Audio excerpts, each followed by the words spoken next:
Quantum Questions. We're so delighted at the Quantum Questions to have Advaitananda Stoian talking today about how to create a happy and fulfilling relationship. How many of us need that today? My goodness. And as always with Advaitananda, there'll be some surprises. He's going to talk about the 7 great secrets of a couple relationship. And there will be some things which you're not expecting in that if you go to the end. So Advaitananda has been working with thousands of couples over the decades. He's a tantric and yogic, very advanced practitioner and teacher. And he's also probably got the highest accolade in this, in that he's had a happy, passionate relationship for 30 years with his wife, which is quite an achievement. So we hope you enjoy this video, and thank you very much, Advaitananda, for coming in to do this for us. I'll pass you over to him now. Thank you very much, Lucy. So thank you for having me here. Hello, everyone. I will go briefly through these points, which I call it the 7 great secrets of fulfilling couple relationship. It's a synthesis of a much bigger body of knowledge that together with Adina, with my wife, we have experienced with. We synthesized it from all kind of approaches on couple relationships, and in the end, we were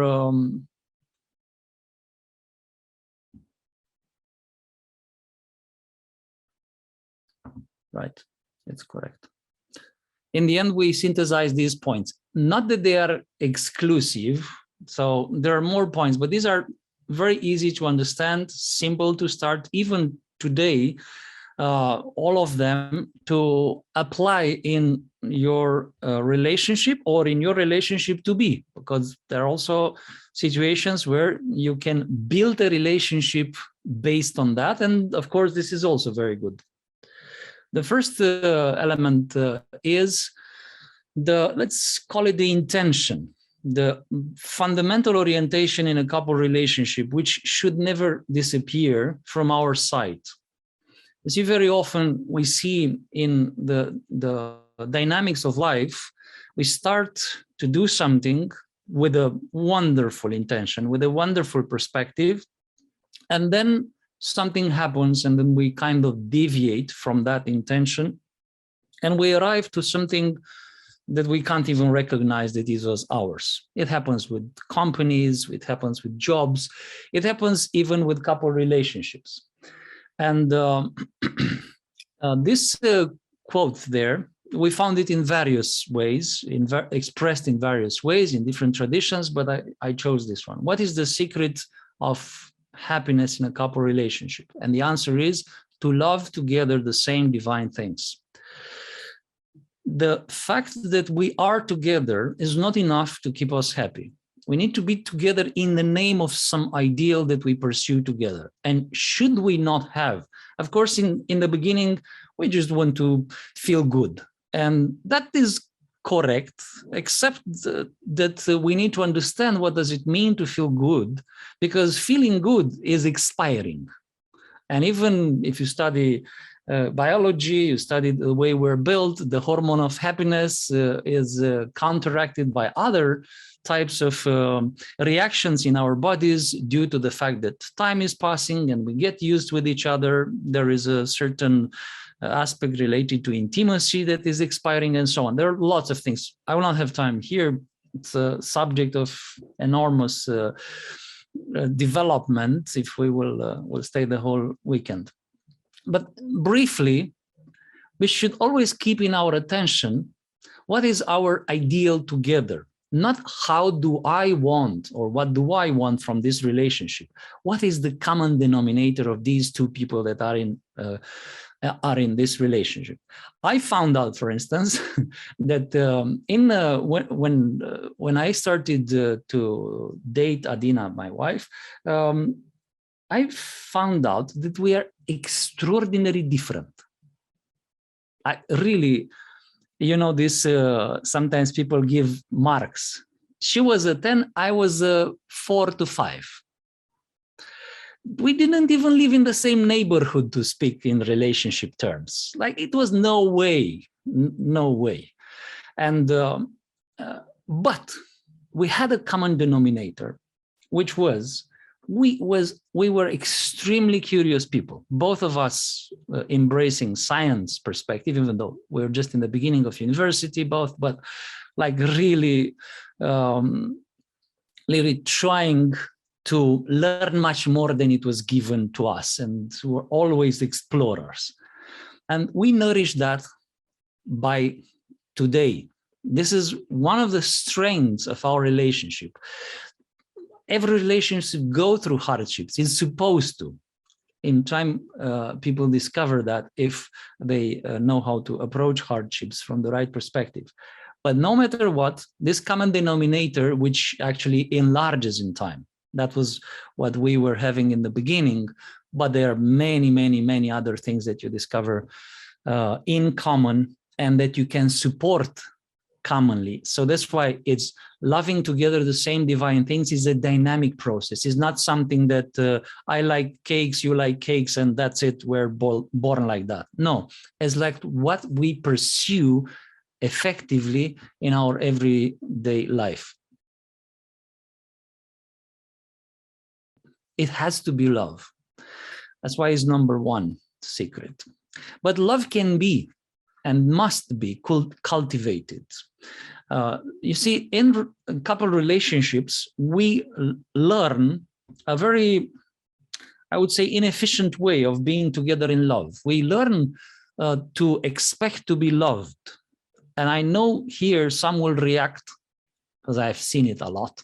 Some will react and say, no, it's not me. But if we stop a little bit and pay attention, the first 3, 4, 5 months of a very, very beautiful relationship, this is where you are in love without expecting anything, for a very simple reason. You didn't know what to expect. It's a new person, a new universe. You just entered a new life. And for this reason, everything is fascinating. The colors are brighter. The nights are more passionate. Everything is so intense. Now, of course, this was for us a very important subject of study, because being both scientists, we started to dissect it and to say, why is always the beginning so amazing? And it's not only in love. In many things, beginning seems like amazing. The problem is, beginning doesn't last the test of time. It's ending. So the things got aggravated by the fact that when first time when we met, actually, we were reading a lot of esoteric things and so on. We found the book about Tantra, which, among other things, it was the following statement: the tantric lovers always stay in the beginning. Now, I'm a quantum physicist. I was about to follow that path at the time. But anyway, passionate about physics. So I find it as an absurd statement, honestly, like stay in the beginning. Hello, there is a thing which is called time. So beginning is fire in time. So end of story. But then, of course, being very open, we started to explore, but what if they meant something else? I mean, there must be a solution. These people took a lot of hard time to write these things. I mean, it was not typed in the computer. It was probably scratched on a stone or something, that statement. So you think twice when you scratch a stone. And so we were wondering, like, it must be something, it endured time. It must be a wisdom there. And we started to deepen that. And we discovered that actually it makes perfect sense. It is our view about this time, linearity of time, that is blocking our understanding. It wouldn't be nice to stay always in the beginning, in that amazing beginning of the relationship. Could it be you can freeze that beginning somehow and make it travel with you so that you don't leave it there where it happened? And all these questions were kind of accelerated by the fact that after about 3.5, 4 years of our relationship, we have the talk, the famous talk where you say, okay, we have to face it. It started to fade out. It was still nice. We were still a lovely couple. All our friends were saying, wow, you're so good together. But honestly, with the honesty that was characteristic to both of us, we have to admit, yeah, it's not so effervescent as it was. We can live with that, and we were ready to live with that. But then we were wondering, can it be that we can revive it? Can it be there is a solution? We also studied the neuroscience at the time, and it was exactly when science discovered, exactly in those days, we read the reports of the 4-year doom, which is the 4 year in which you are supposed to be attracted to each other, after which you reverse the hormonal makeup, so you reject each other. So it was like, oh my goodness, no, it can't be. We're programmed.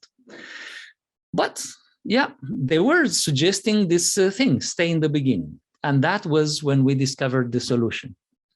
It's possible to reactivate the beginning by reactivating love. The reason why the beginning is so phenomenal in a relationship is because you have the most pure experience of love in the beginning. In the beginning, you don't think of love, you just love. In the beginning, you don't know who you love, you just love. In the beginning, you are purely in love without any expectation. Only later on, when the computer to process, you start to project. I hope the next meeting will be even better. I hope she will love me. I hope he will love me. I hope this, I hope that. And then this is where you put pressure and you destroy, suffocating the relationship.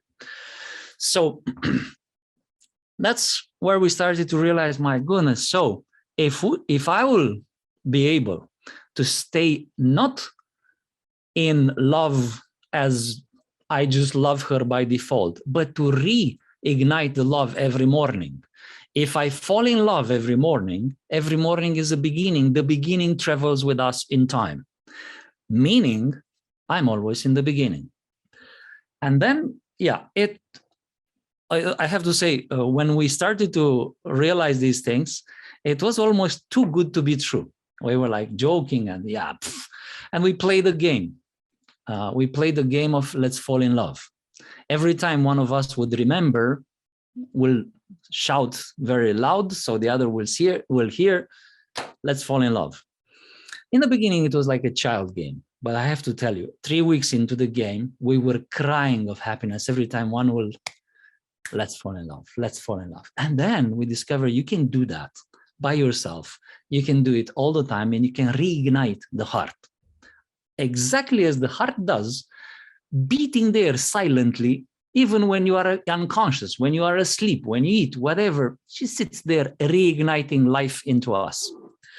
So that can be done, that can be recreated inside of us, and it's a huge realization. I will not have time here to insist, but with the grasp of intuition, you can transform your life starting from now. Fall in love consciously and stay in love without falling out, because the only reason why you fall in love is because you forgot to love first. You then switch from loving to being loved.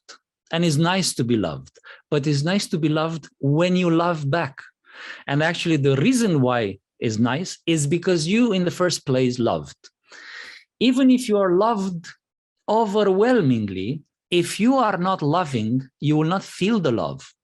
I hear so many times couples saying, I don't feel loved anymore. And then when you ask the other one usually says, I don't know what to do anymore. I'm there all over. And then they split. And then the one who didn't feel loved usually realized, oh, the love was there. He was loving me. She was loving me. And I just destroyed it. Yeah, well, that's sometimes how we have to learn essential things like this way of loving, which is the way we're supposed. That's why we always start always correct. Even people who never loved, when they fall in love, they love correctly. But then we twisted it also due to education and ignorance. And that is the first great secret. Love first. Never expect to be loved. No matter what, be the first loving. When you have conflicts, and with this I will finish this part, when in relationships inherent disagreements, me and Adina, for instance, we are very strong personalities, both of us.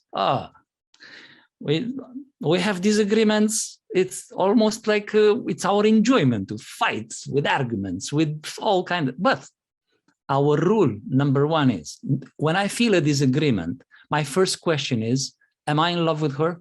Am I loving her now? And before that, before I can answer yes, I'm not even discussing anything. When I feel, okay, I can love her more than she can argue with me, okay, what's up?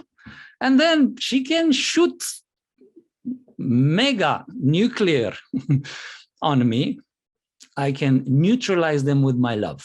And she can do the same. Well, then we are free to manifest all the things that cross our minds, that because we are shielded. The most powerful shield you can encounter, even physiologically, it's quite surprising, is demonstrated now that is boosting your immune system enormously, is an active, radiant love. And with this, we move on. Second, placing the couple relationship in the center of the attention of the lovers without making an obsession out of it. The reason for the picture is very precise in this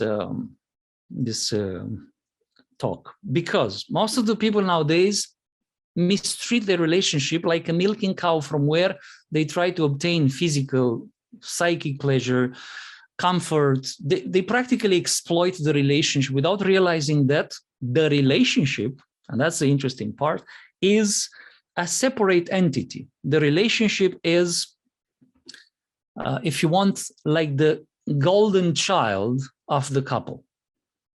Very often, people imagine you have a cow, you only milk the cow, but you don't feed the cow. And after a while, of course, the cow dies, to your big sadness. And actually, this example is given in more agrarian cultures. I found it very often. They give this example: a bad farmer does that, exploiting but never feeding. And this is what we do very often in this situation in couple relationships. You see, I imagine that our relationship needs what my needs are. She imagined our relationship needs what she needs. Both were wrong. Our relationship has specific needs, exactly as if you have a child. How many parents are wrong trying to force their child to embrace a career that is completely not their call? But hey, I was an engineer. You have to be an engineer. I was a mathematician. You have to be a mathematician. I was a doctor. You have to be a doctor, and so on. It's exactly the same with relationships. Relationships have specific needs. These two people together, they create a chemistry that is unique. And I'm not talking chemistry as in chemistry. It's symbolically speaking. And because of that, we need to learn to listen to the relationship. And just like a child, when it grows, it has specific needs. Also, according to the age, we need to feed that relationship accordingly. You see people, for instance, we know a lot of cases because they're coming to us. So that's why I can give a lot of examples. Not only from studying friends, but literally advising thousands of couples. One of the things that you see very often is the following. People try to take the relationship back to the infancy of the relationship. Now imagine the following situation. There is a couple with a very small, not very small child, with a 2 or 3 year old child who go to a pediatrician. And they ask the pediatrician the following: doctor, we have a problem with this kid. Yeah, what's the problem? It grows. Yeah, that's what kids do. Yeah, but it's not nice anymore. When he was small, it was cute. We were playing together, la la. Now he starts to scream, to break things in the house. We don't like that. Can you make it small again? Or can you stop the growth of the child? What? Of course, if you would witness such thing, you would think these parents are nuts. And rightfully, you would think that, because yeah, the child should grow independent. And yeah, well, not the same with relationship. I hear even people saying, my relationship. Wow, you have ownership there. Great. And then they will come and complain. In the beginning, we used to play, we used to laugh. Correct. This is how you do with a little toddler. Try to do the same with your son who just turned from army. You risk being slapped or something. Yeah, hey man, hey old man, be serious. Let's go drink a beer. Leave me with I'm not a toddler anymore. But that's how people treat the relation. They expect, for instance, to sit there to just flirt endlessly and tell jokes. Yeah, you tell jokes when it's in infancy. You can develop the enormous satisfaction of deepening subjects, experimenting with your feelings, but very profound after 15 years of relationship, because that's a relationship which is growing mature. Normally, we don't have the growing dimension of a relationship. We imagine relationships are something fixed. Also because we don't grow much. We reach to adulthood and frozen, kind of. We learn few skills, a few things. Basically, we're just getting older. But in reality, we're designed to grow constantly. Inside is true. Outside, the growth at some point is not needed.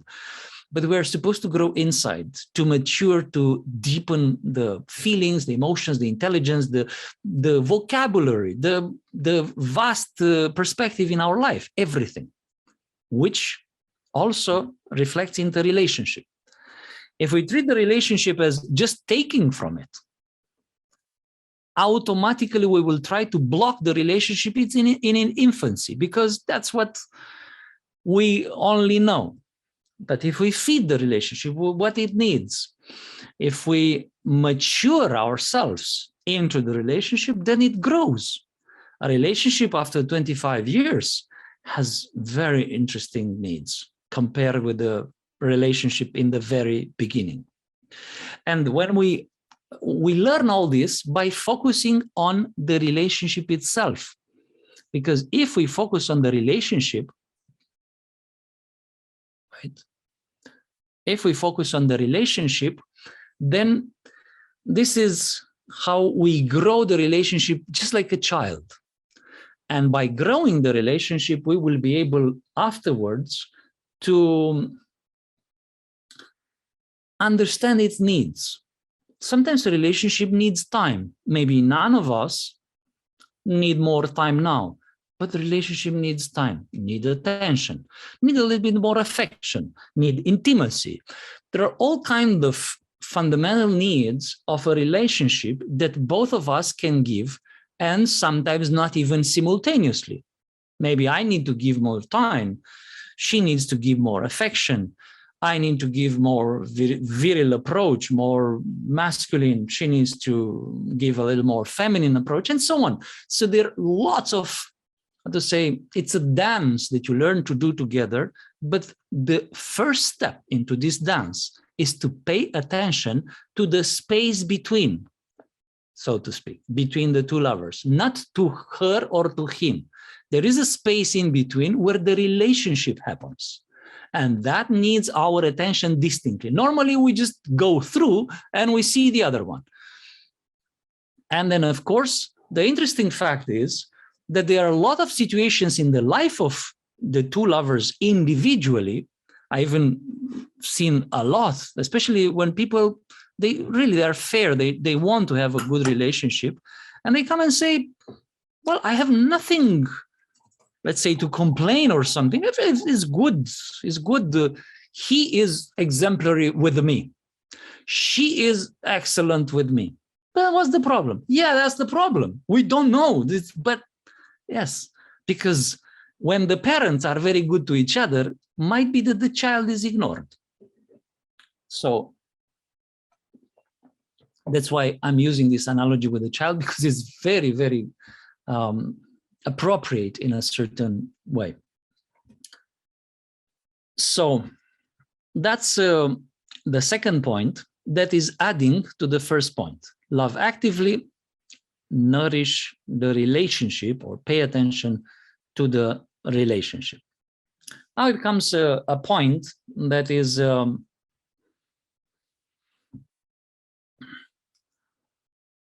kind of summarizing this saying that I evoke in the beginning: the tantric stays always in the beginning, from Kulanava. Tantra is an ancient tantric text, famous in its way. The third point is continuous transformation of the two lovers. When we stop transforming, our relationship starts to deteriorate. You see, great relationships are in the same time great workshops for transformation. A relationship is not there to give us only gratifications, only gifts. A relationship is a place where we transform ourselves. That's the sacrifice we do for the relationship, our transformation. And not necessarily in order to fit the needs of the other one. No, sometimes simply you need that transformation for yourself. And when you transform something, and this is the magic of it, when you transform something in you, your entire perspective, inner perspective, but even sometimes your entire look is transformed. And that means you just actualize yourself. You just revive yourself. And in a certain way, the love that the other one has for you is also renewed. And in this way, it's almost like a magic wand, this transformation. I've seen it very, very, very often when couples are in a kind of a crisis with no reason, no apparent reason. I'm just sending them home. Look, just go to your room, start doing something with yourself. And I'm not meaning masturbation. Start doing something with yourself in the sense of see what you need more in this life. See what are your dreams that you stopped. Start to transform. Improve yourself in different areas. And trust me, I don't think is anyone on the planet who can say honestly, without bragging, yeah, I don't have anything to transform. Thank you very much. I'm perfect. We have a lot to do with ourselves. And then some people say, but why shall I do that? Well, how does this help the relationship? Well, it helps because every time you will meet the other one after a success with yourself, you will refresh the love.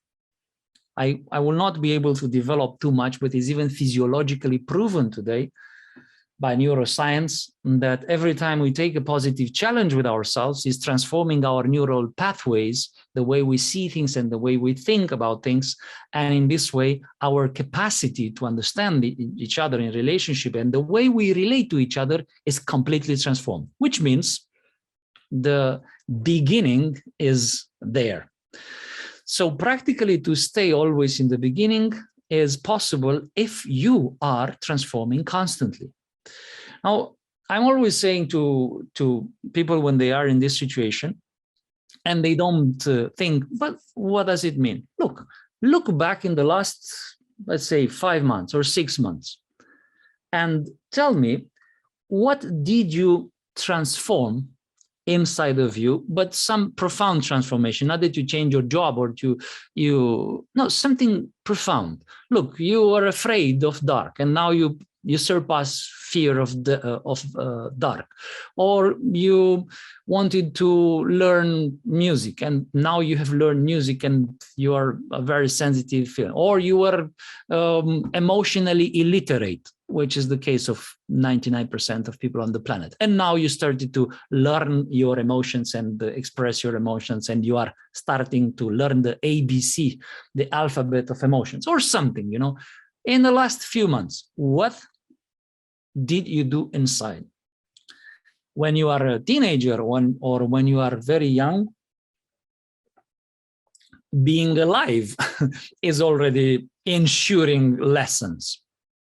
But we have a very strong appetite of routinizing our life and then repeating the things as we used to, and in this way killing the new aspects, or killing the evolution and transformation. Get back on track. Be again a beggar on the path of transformation. And interestingly, in that hypothesis, the two people can love each other so easy and so continuously. In this situation, this is when it's a non-specific problem, when it's this kind of problem that the flame is dimming and you can't stop it, you don't know how to do it. Try doing something with yourself, very intense, successful, and if both are doing that, when they meet again, totally different person. I've seen it working almost like magic in some cases, and this was for me and Adina, for instance, this was our kind of general attitude. Every time we slow down a little bit in our intensity, time for our practice. We have a lot of methods, we have a lot of things, and then we go, we practice, and when we're back together, yeah, that's a totally different state. And we move on to the fourth one. Greg, I heard him warning you, it will be compact, so here we go, delivering. We might go a little bit over time. I hope there is no disaster there. Anyway, most of you, I see you are from 2 hours later than us here, so. Fourth one, perfecting what is known as amorous erotic continence, which means to learn to make love in an absolutely godly, amazing, fulfilling way. And that doesn't mean seminal retention, as very often amorous continence is reduced to. Some tantrics talks about this. The men learn to hold back, and of course it's a very good beginning. I totally encourage it, but it's far, far more than that.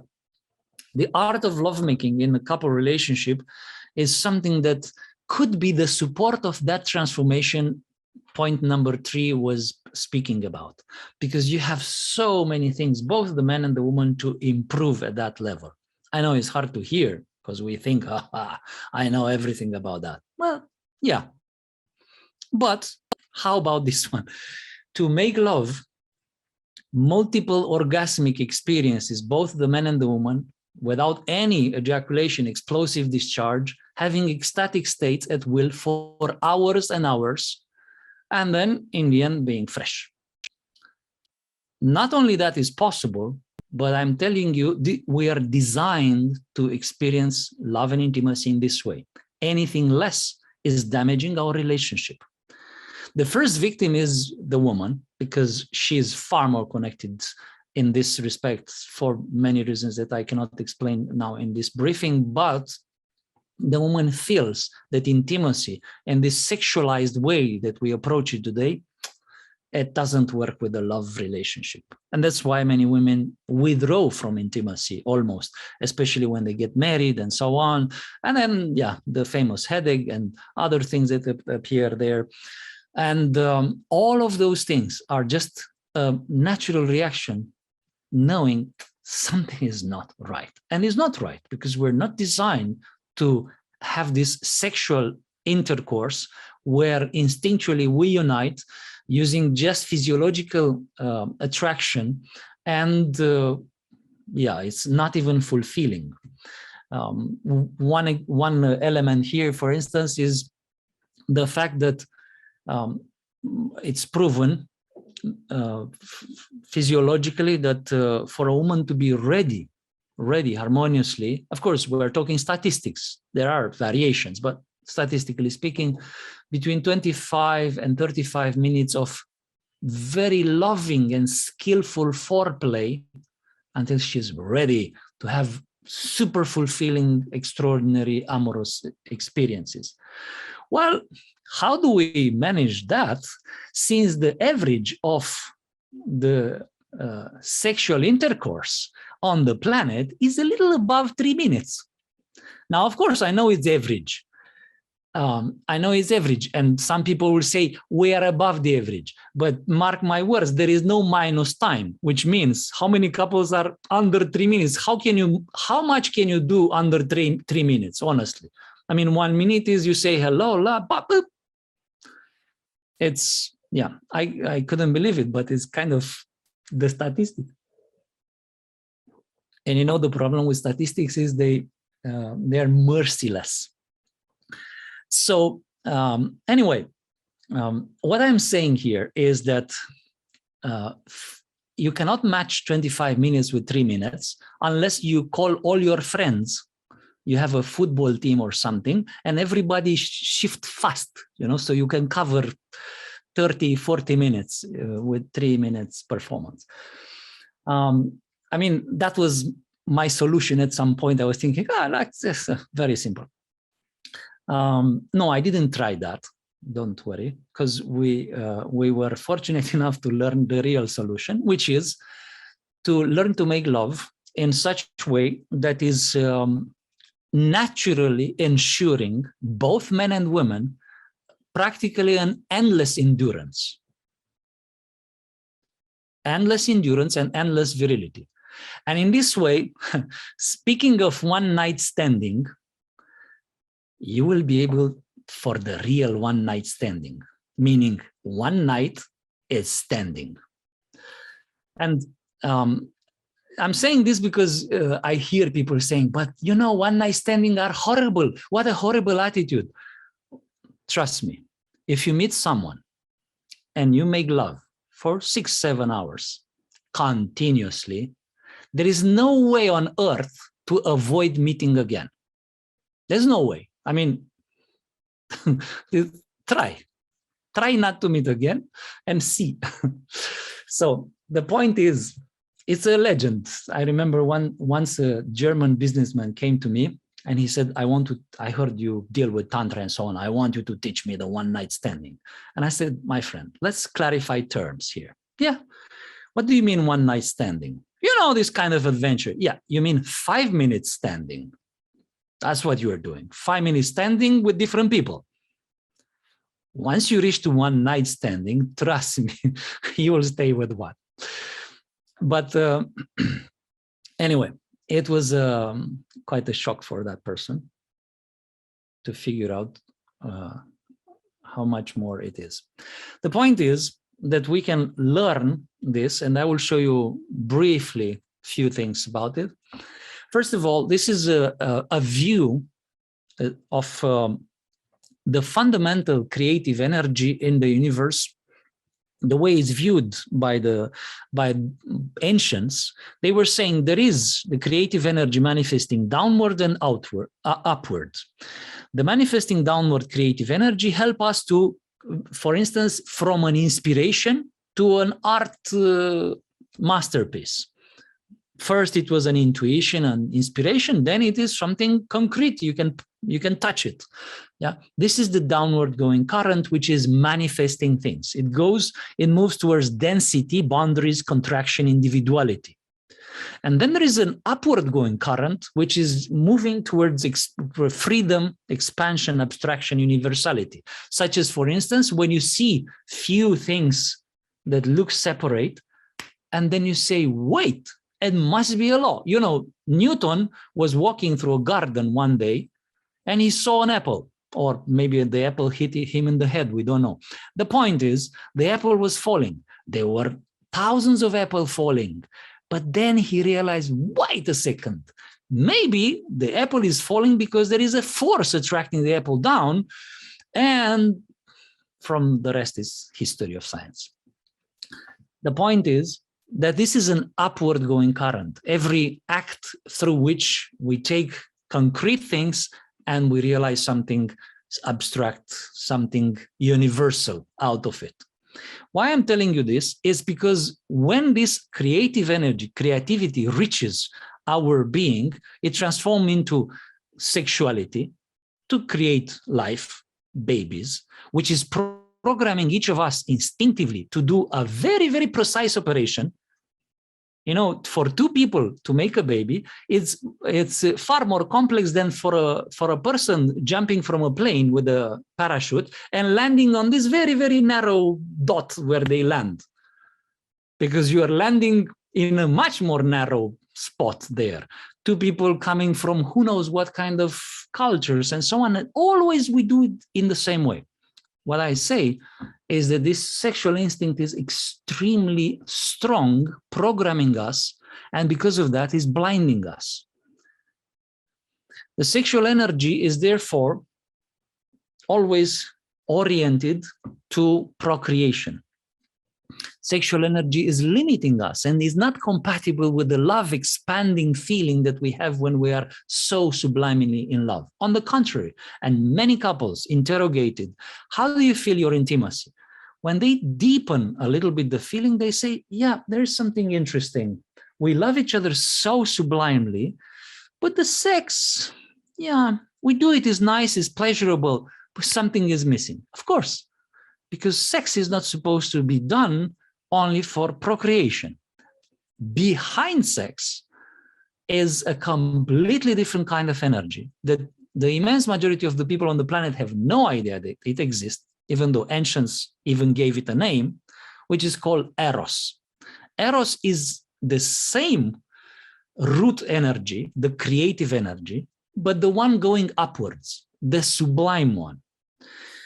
Now, the difference between the two is very hard to be done in the beginning because they are both sweet, analogically speaking, just like honey and sugar. But sugar kills, honey heals. They're both very sweet. And for a person who is not attentive, they say, well, it's sweet, I eat. But not exactly the same effects. When you realize the difference between the sexual impulse, sexual instinct, and the erotic feeling, you'll realize that love and eros, they go together. Sex and love, they separate. The etymology of the word sex, by the way, is to separate.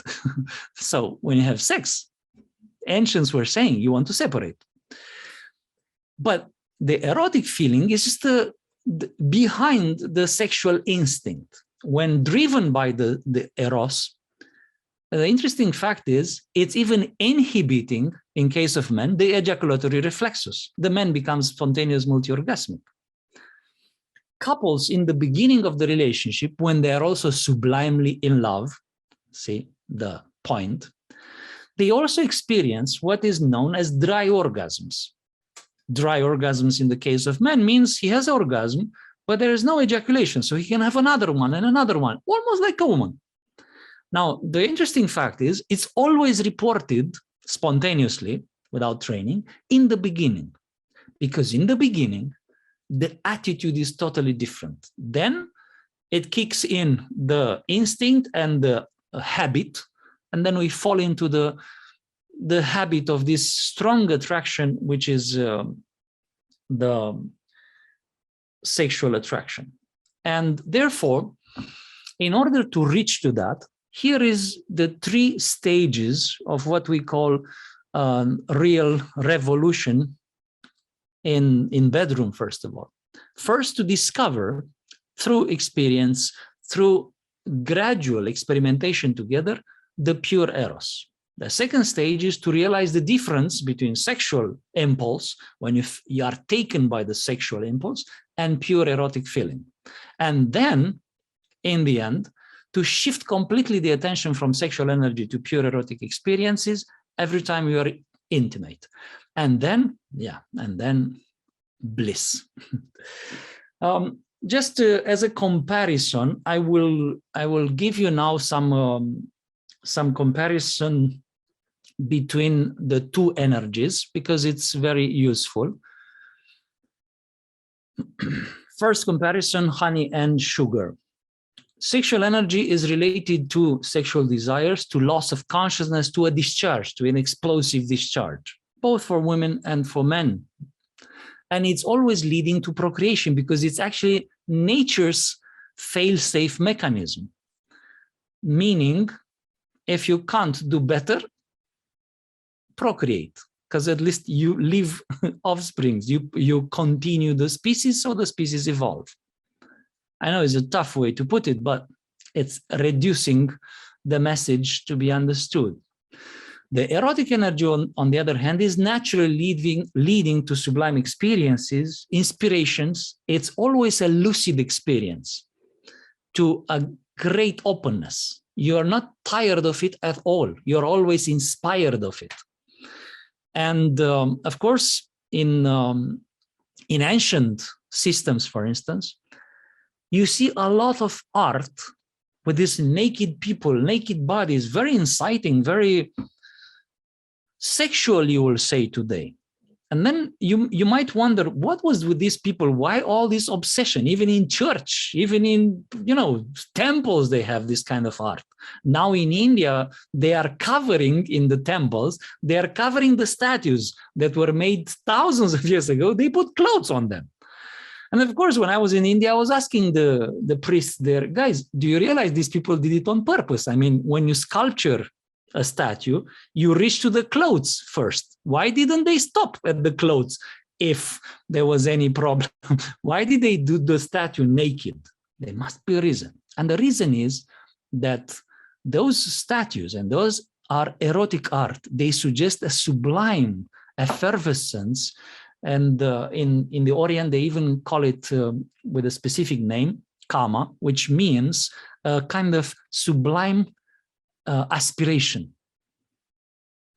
which is very effervescent, and it makes intimacy to be extraordinary. Just like two people, when they are just beginning the relationship and they flirt without any worries, without any problem, but they are so effervescent. That is pure Eros. Can that be preserved? The answer is yes. That can be preserved if you realize the difference with the sexual energy and you separate it and you follow the Eros. The interesting part in this respect is that you hear nowadays in men's seminars, you hear people recommending the man should separate ejaculation from orgasm. Yeah, correct. But it is a natural separation, because ejaculation is the result of the manifestation of the sexual instinct, and is always like that.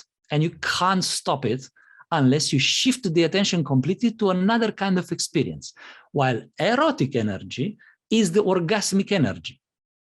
So you separate and you feel the erotic energy to every cell in your body. Yeah, multiple orgasm ensured, and ejaculation, it's not on the menu, because it doesn't, physiologically is not possible. And then the man and the woman, they make love for hours and hours without even getting exhausted. On the contrary, they get more and more inspired. And the only limitation is time. You need to feed the kids. You need to, whatever, you need to go. You have a job or something, but you'll come back. And this famous sentence that you see sometimes, honey, I'm home, will sound completely different from two people who are in that state. So that's the fourth element. Learn to make love in this sublime way, in this purely erotic manner. And we move to the fifth one, which is related to the fourth one, to cultivate consciously pure Eros. And here is kind of, again, more comparisons, because an erotic experience doesn't necessarily mean that you are in bed. Actually, when you will learn to appreciate this erotic feeling, you will be flirting all the time with life. That's the kind of person that is taking life on, with a hard on, taking life on completely. And I'm talking about a person that is living life to its bones, so to speak. And that is the result, not of sexual obsession, but of pure erotic feeling. That's why they call it an aspiration in the ancient time. Nowadays, of course, we lost it completely. And then what we have is the pornography and obsessions.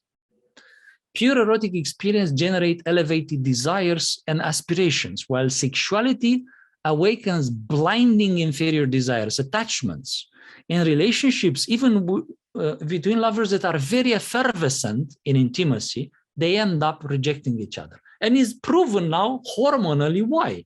Because we will not be able to do otherwise. The so-called 4-year doom is between 2 and 4 years of being together sexually active. It is enough. Nature considers enough for us to procreate, and then, okay, enough, go to others. And then first men, but also then the woman, they practically don't exist for each other sexually. Sexually is correct, but erotically, that never gets old. And again, I discovered this, me and my wife Adina, we are effervescent to each other today, after 30 years of being together. But it's true, not sexually effervescent. Ugh. But we are very erotic with each other. Actually, after you get the taste of honey,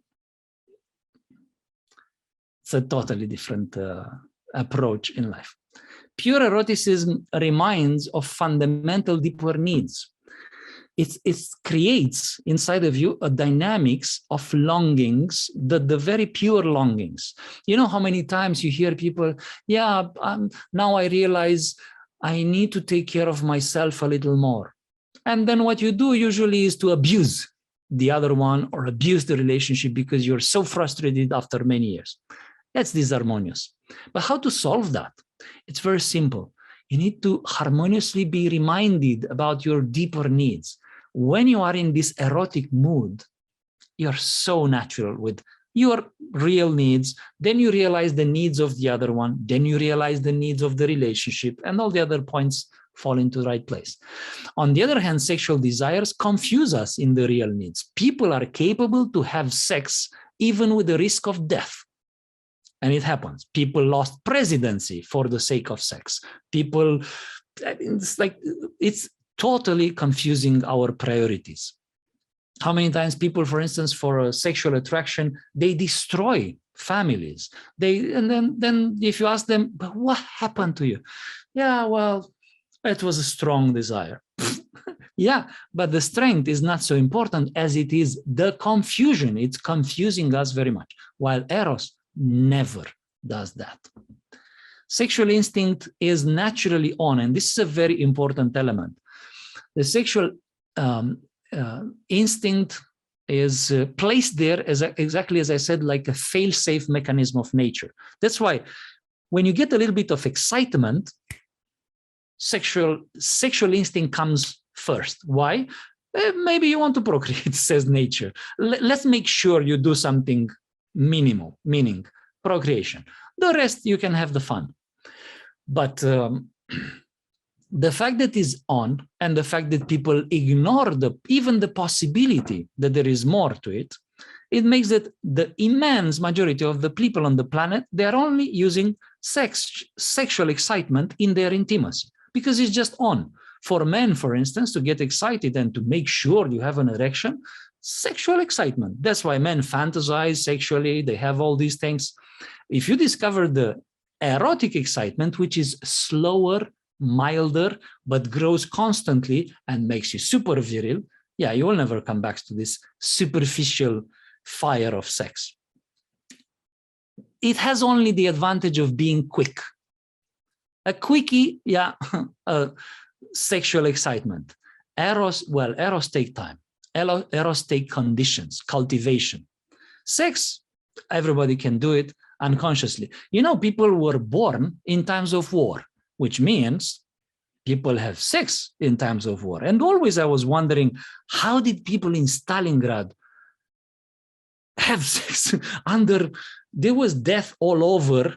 Somebody must have had sex since there were kids born there, which proves what? The fact that it's really on. That instinct is there at hand, so to speak.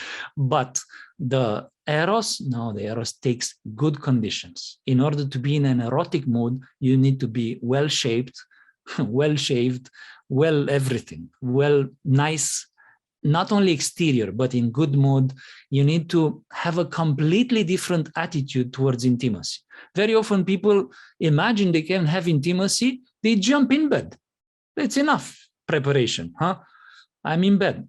No, you need sometimes to prepare. You need sometimes to not only to wash, which is basically, but also to wash your brain, the self-brainwashing, meaning from stress, from all kind of problems that you encounter. You need to make sure that you are in love. You reignite the love. You put a little bit of fire there, and so on. So pure eroticism is a little demanding, but is infinitely more awarding, while sex is cheap and fast and consumes every life of you.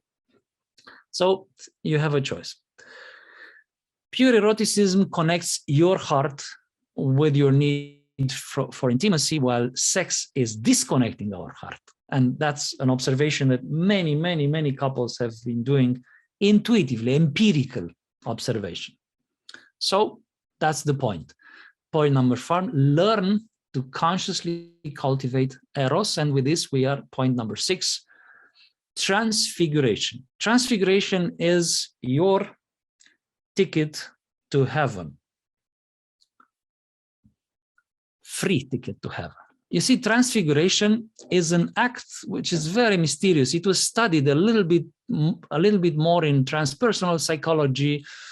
Generally in psychology, try to approach it as a process that is absolutely amazing in our consciousness, where we can discover deeper aspects in life than our eyes can see.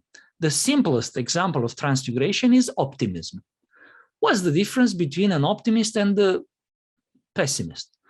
Hydration, because the optimist see the full half of the glass of water, the pessimist see the empty half of the glass of water. Of course, it's a joke, not hydration. It's simply the fact that we see something when you are optimistic, we see something, we see the same reality as the pessimist.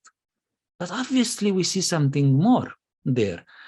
Physiologically, a pessimist has 40% less immunity than an optimist. How is that? If it is the same reality they see, if it is the same reality they are surrounded with, how is that they even physiologically there are differences? And it's not the only physiological difference, but this is the easy one to encounter. And it's fashionable now to talk about immunity, obviously. So the transfiguration is the process, like in the case of an optimist is a person who sees the good part, sees beyond difficulties, we can make it. The pessimist sees, no, we can't make it, even it is obvious that you can. So through transfiguration, you have the freedom to discover deeper aspects of life always. You see, when you walk to your first meeting, to your first date, with that woman or that man with whom you will spend the next 3 decades together. You don't know you will spend the next 3 or 5 decades together, but perhaps you hope. It's the first meeting. It's amazing. You have a lot of butterflies in all kinds of places and, you know, all the things. Now you SMS him or her, I pick you up after work, after 30 years. Not exactly the same butterflies, not exactly the same state that you have. And actually, this is just a choice away. The 30 years difference is a choice away from you. Should you choose to transfigure yourself and your lover in that moment, you will be surprised. Suddenly, you're transported back 30 years and you have exactly the same butterflies, the same amazing anticipation as if it was the first meeting, even though, yeah, you did that so many times. Studies are showing the following very interesting aspect. We are able, due to even our properties of our brain and our heart, to create inner conditions perfectly similar to other conditions if we choose to look upon things in that way.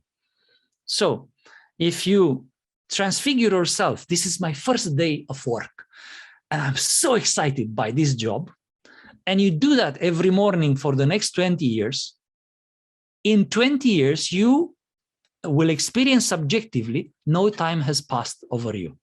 You go in the morning, exactly the same teenager, excited, wow, this is a new day in the work, yes. And then people will wonder, what is he drinking? What is the problem with this guy? It's terrible because it's like endless. Yeah, that's how we are designed. And the simple gesture that we need to do is transfiguration. Transfiguration can transform reality, literally. And as you know, our insides don't know. If you imagine eating a lemon, your body reacts as if you eat the lemon, even though you just imagine. We don't even know that. Yeah. So we cannot make the difference. Therefore, transfiguration has executive power. You see your lover with the same eyes as you saw her or him in the first day. That's what you get. And it's far greater because this time you have all the experience together, and then the whole excitement comes enriched with the whole experience. So it's actually growing in potency, in power. But of course, transfiguration is an option. The disfiguration of time is, it seems to be the natural thing, just like sex. Sex is naturally on. The fact that we lose phase, so to speak, in time, it happens to everyone. But the option is you don't let it, but by coming back to this transfiguration, look upon him or her again with his magic eyes. And then you put the magic eyes on, pooh, again, the same amazing person, this time more mature, more wonderful, transformed because you respected all the other elements before. Therefore, we can do that every moment of our life. That's why I said it's your free ticket to heaven. You can transform your life in a heavenly life, just there where other people see only very bad things. Through transfiguration, you can discover amazing things. And I'm not talking here about imagination.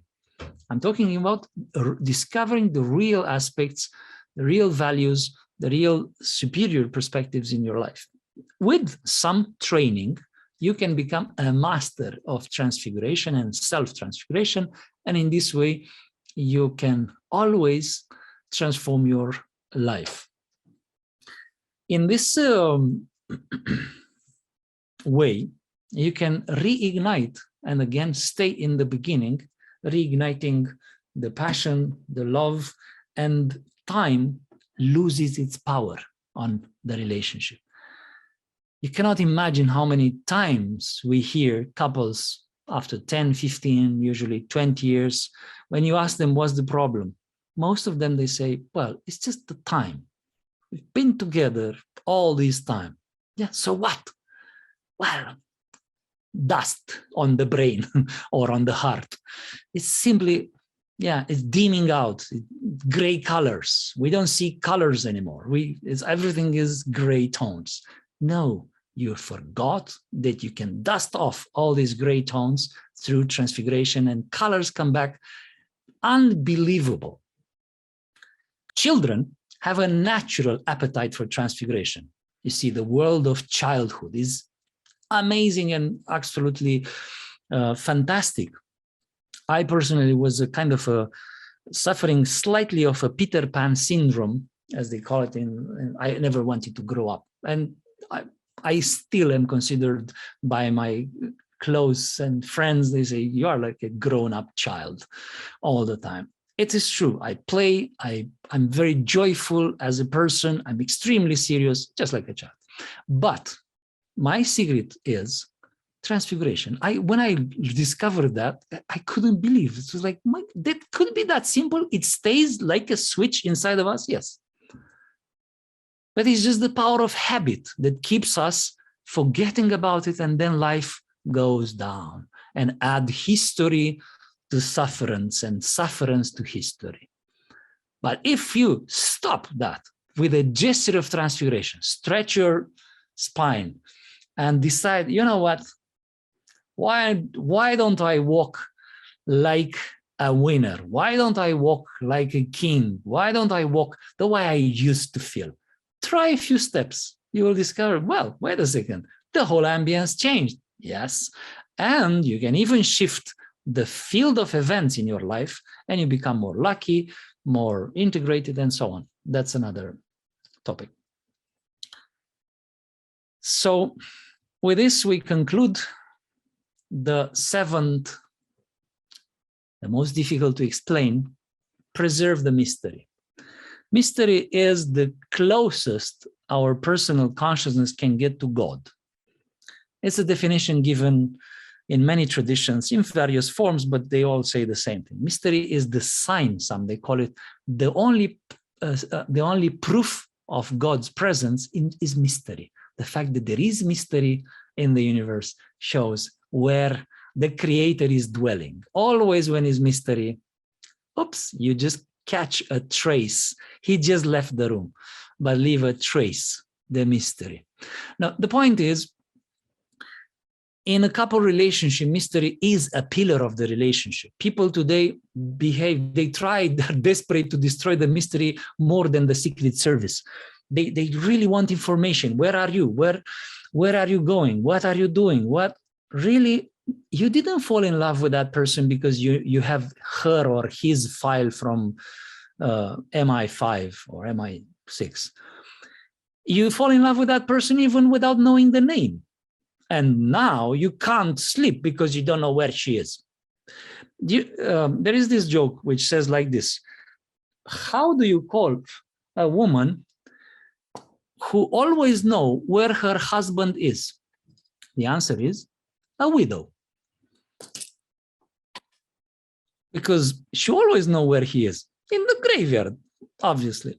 Otherwise, forget the idea that you will always know. There is always a mystery. But the mystery is not about being an impossibility to know. No, you can make a contract with the Secret Service. They will tell you a lot of things, see, even things that you don't want to know. But the point is, with everything you know about each other, you add a new layer between each other. Leave the mystery untouched. Fall in love in the morning before you say hello, before you remember his or her name. And then you can live forever in love. Otherwise, destroying mystery, trying to invade each other's space there, trying to eat each other's space and consciousness, results into destroying the relationship. Mystery is giving, in a certain way, a kind of a safe space for the relationship to grow. Leave some things untold. Leave some parts of your life which are yours. It's no problem. You know, men, for instance, need to build a cave. And he needs to go alone in the cave, which women don't understand. They try to go in the cave to help you to decorate it nice because you don't know how to decorate your cave. Usually we like the cave barren. And it's unacceptable. You need to put something there. I mean, how do you sit? I just sit. But you need, let me give you something comfortable. Anyway, the point is, and for the soul of a woman, which is built in that way, very often the man going in the cave is an invalidation of her worth, of her value. You go in the cave because you ran away from me. Wrong.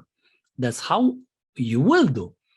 If you will go in a cave ever, you go away to hide from me. I know that. But no, the man goes in the cave because he needs to find himself. It's a need in the masculine consciousness. It's built in physiologically. I know today there are all kinds of confusions on that level, but they are deeply unscientific. I'm talking science. So this is the need of a man. A woman needs, in some moments of her life, to have a little bit of this privacy of her own feelings. She can't expose everything. And many times men are trying to expose the woman. And then, of course, the disaster is also experienced by him, because then he doesn't feel attracted anymore. Yes, you wanted. So that's the reason why in some much wiser societies, couples used to even not sleep together, sleep like in sleep, or live in the same part of the house together. They have two parts very distant from each other. And then when you meet your lover, it was a celebration. It was not like dwelling in the same place there where you do all kinds of things and so on. No, it was like a temple. And of course, that means you're consciously acting in that relationship. Generally speaking, the recommendation is preserve the mystery, leave some things, as I said, untold, unexpressed, because you will reach to that, no problem, the more you grow. And in this way, you share what is valuable, not everything. And that is concluding. I think we go over time, but. So thank you, Advaitananda. There's many beautiful comments in the chat, far too many to cover. Everyone's had a magical evening from what I can see. On behalf of the Quantum Questions team and everybody present with us, I'm sure, I'd like to thank you from the bottom of my heart for a phenomenal evening. And I believe the opportunity for people to listen again. I've been known to listen to some of Advaitananda's recordings. I think my record is the Eye of the Storm, which you haven't done it, you should look at. I've done it 7 times now. So, and I'm always convinced that he's added things or changed the recording. But everyone swears to me it's the same information every time. So I'm sure if you do get a chance to listen back to this evening, there's elements that you'll enjoy again, and there'll be new elements that appear that will take you to even higher levels of understanding and appreciation. So thank you. Yes, thank you also. Thank you very much for being such a wonderful crowd to put these questions and show the interest. It's a topic that unfortunately not many people are paying attention to. We suffer. I mean, we pay attention because a lot of problems appear in couple relationships and so on. But it's a pity because we can do so many amazing things growing together. It's just a little education needed. Good, thank you very much. If you want to know more about the quantum questions, please go to www.thequantumquestions.com.